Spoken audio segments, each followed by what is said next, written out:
Hey everyone, I'm Alyssa, an Indianapolis Colts cheerleader for the 2024 season, and this is Believe in Colts. Welcome back to Believe in Colts. I'm Lawrence Owen, and before I get into this, yes, you read the title right. All right, the Indianapolis Colts' toughest opponent so far this season has been themselves. But before I get into that, I don't want to take anything away from what the Rams did in this game. They played their butts off, okay? And they got a win.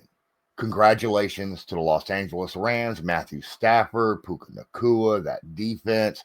You guys went out there at home, defended your turf, and walked away with a W. But I'm curious as to know how Rams fans are feeling about that. Is it a, whew, we really got away with one? Or is it, yeah, we won this game fair and square? I mean, it was fair and square. Everything about the game was fair. But did you feel like you beat us, or did you feel like the Colts kind of gave you the game? Because as I walk away from this game, knowing that the Indianapolis Colts are currently 3-1 and just lost a game, my biggest takeaway is I feel like the Colts, when they're playing just average, they're steady, they could beat anyone in the NFL. Anyone. Because on any given Sunday, the Colts are not going to have 11 penalties for almost 100 yards. On any given Sunday, you're not going to have one player cough up 2 touchdowns. On any given Sunday, you're not going to have, you know, offensive pass interference that's a little ticky-tacky.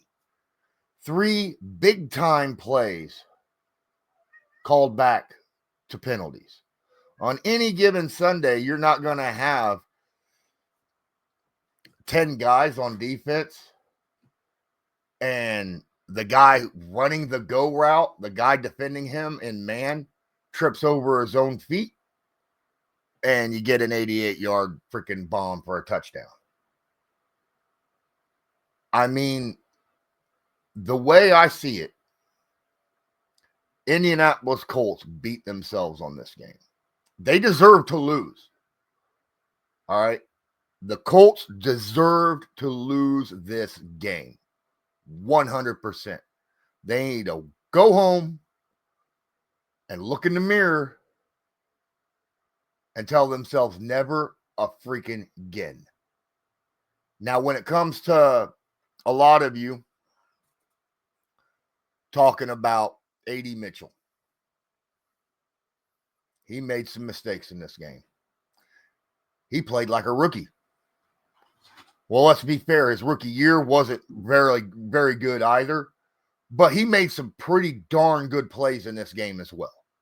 And he's shown strides. I'm not giving up on the kid. I don't want him cut from the team. This is learning situational for A.D. Mitchell.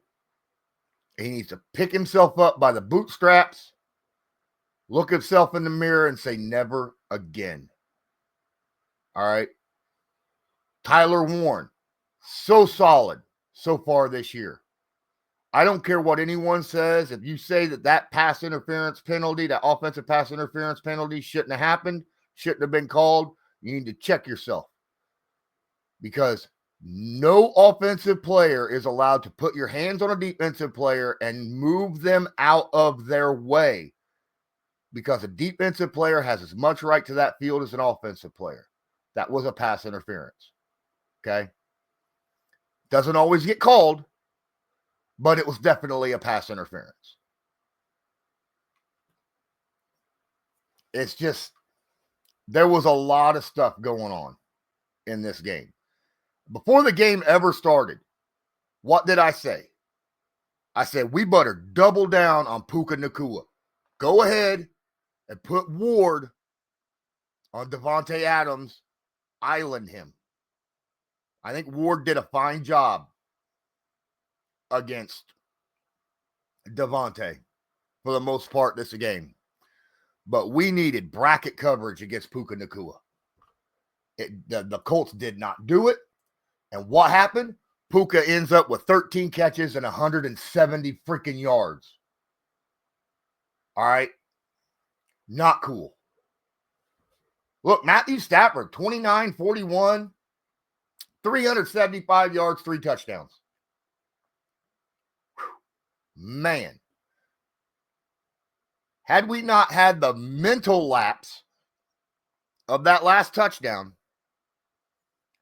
first off, the defensive coaching, making sure that there's supposed to be 11 guys on the field, right?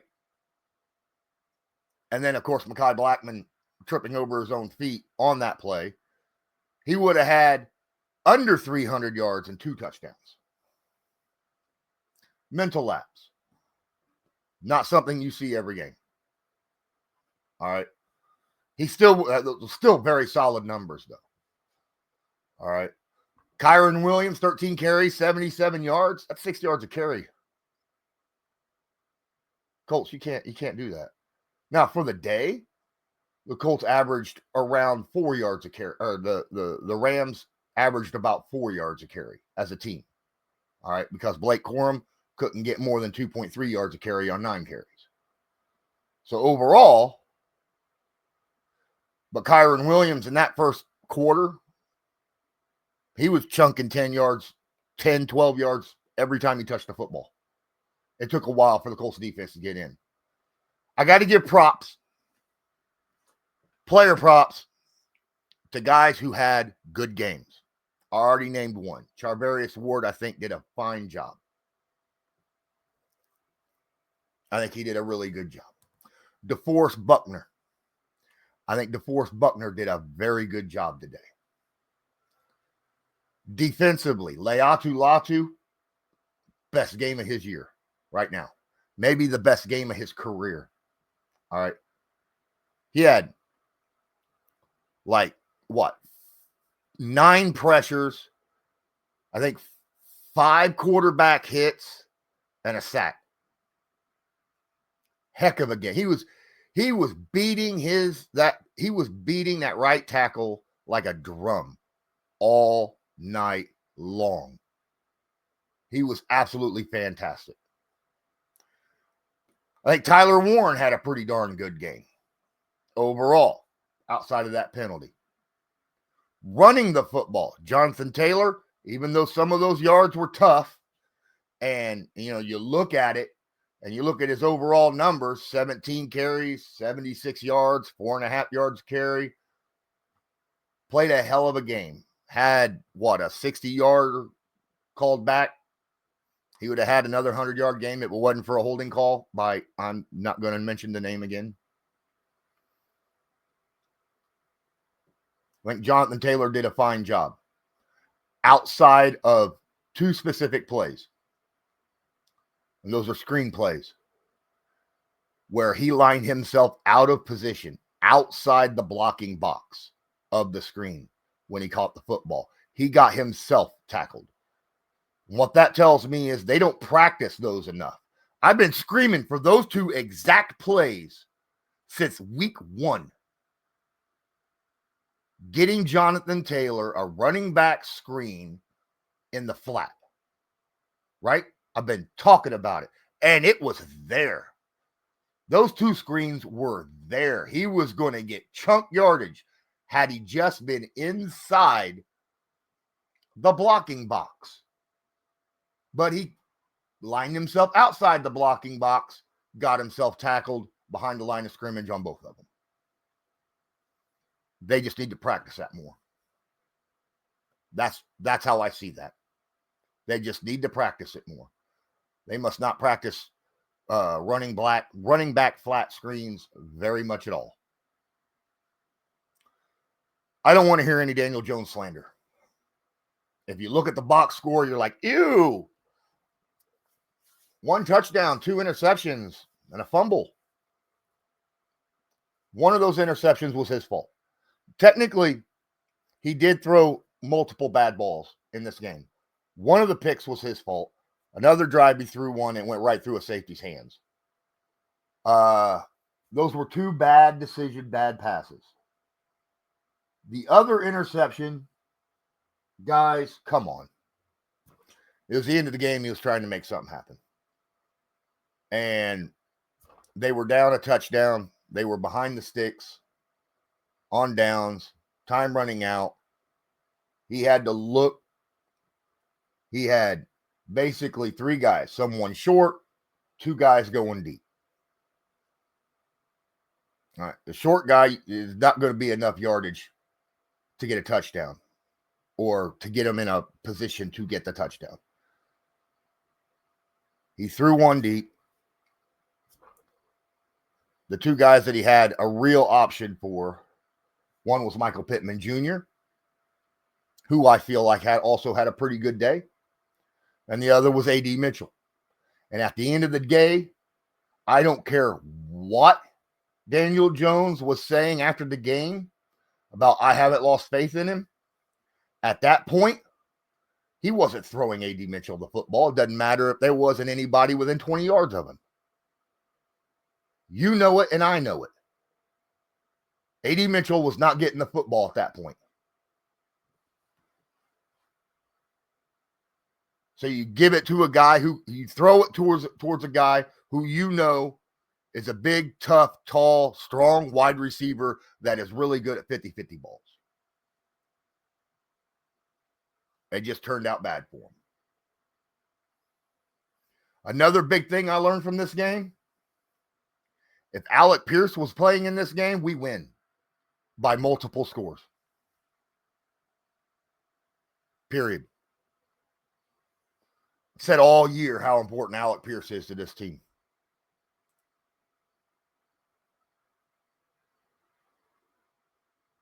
Dude makes plays.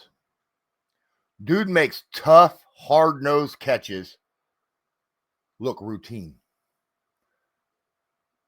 Sometimes you end up with a concussion out of it, and that sucks. And that's why we don't have him, or did not have him this game.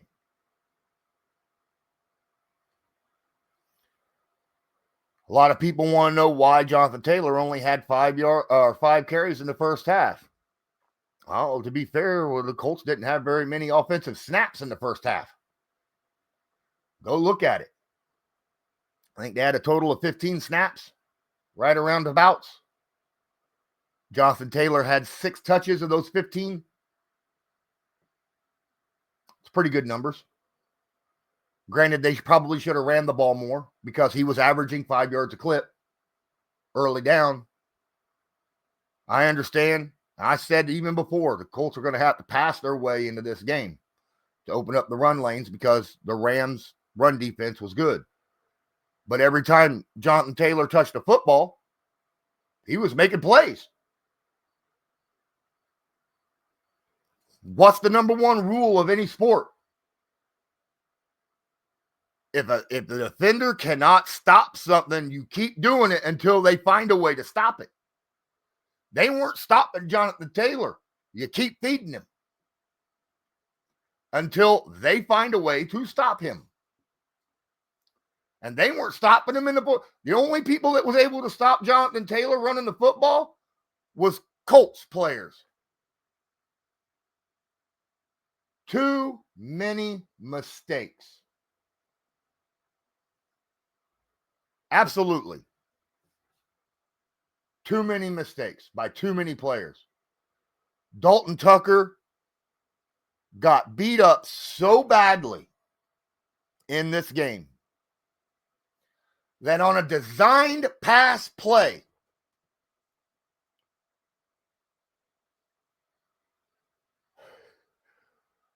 Quentin Nelson pulled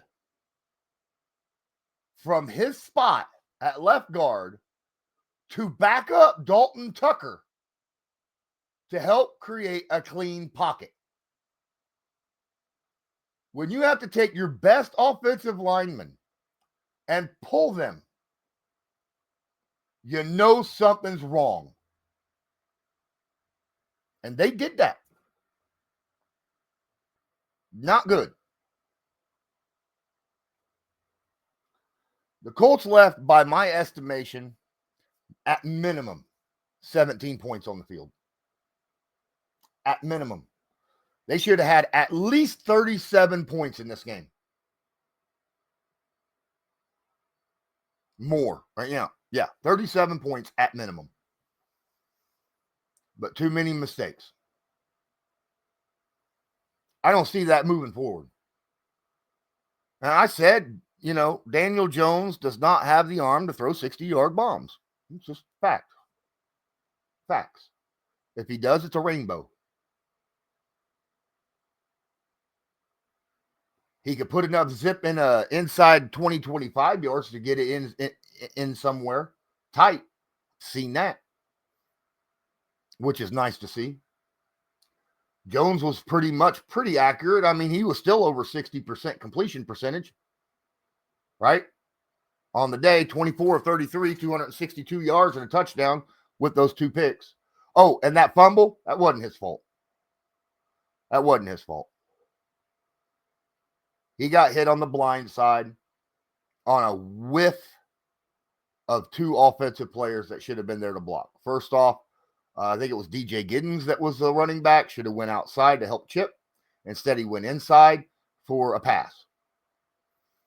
And Bernard Ryman had a bad game today and got beat cleanly off the edge. And Jones got sacked. Is what it is. It just is what it is. It sucks.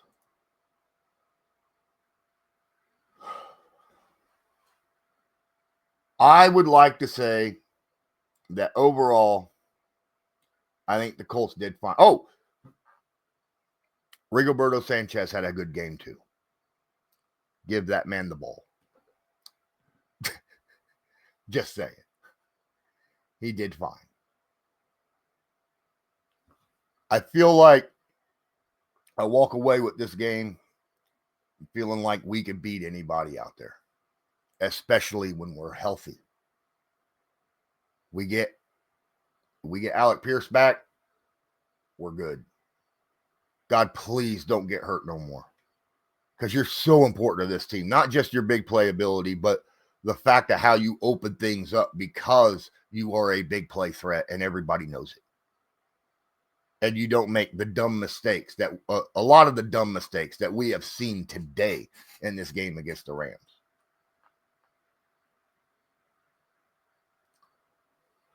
I think that's going to be it for me on this one. I'm sorry it took me a minute to get this out. I was too upset, had to process everything. It was up and down, up and down. I ain't been on a roller coaster like that in forever. Touchdown. Oh no. He fumbled. Touchdown. No, there's a, holding penalty. Ooh, first and goal at like the 8. Oh no. Tyler freaking pushed off. Oh no. 88-yard touchdown by the defense. It's just, I had a roller coaster of a day. AD Mitchell will bounce back. He's got a lot of learning to do. There's a reason why AD is not on the starting 3. And we've seen that today, clearly. He's got a lot of learning to do, which is fine. I feel like we should have saw more Ashton Dulin than we did AD Mitchell, though. Because Dulin is a vet, and he wouldn't have made a lot of the mistakes that AD made. But the only way to get better, as they say, is to play. All right, guys. Let me know your thoughts. If you're listening to this on an audio podcast, please rate and review. I'd really appreciate it. If you're watching this on YouTube, please smash that like button. Hit subscribe if you're not subscribed. Tag that notification bell so that you are notified next time we go live or upload a video. Hitting the like is the most important thing. If you want to share this to your favorite social media, that would help a lot. And until next time, I'm Lawrence Owen. This was Believe in Colts. And as usual, go Colts.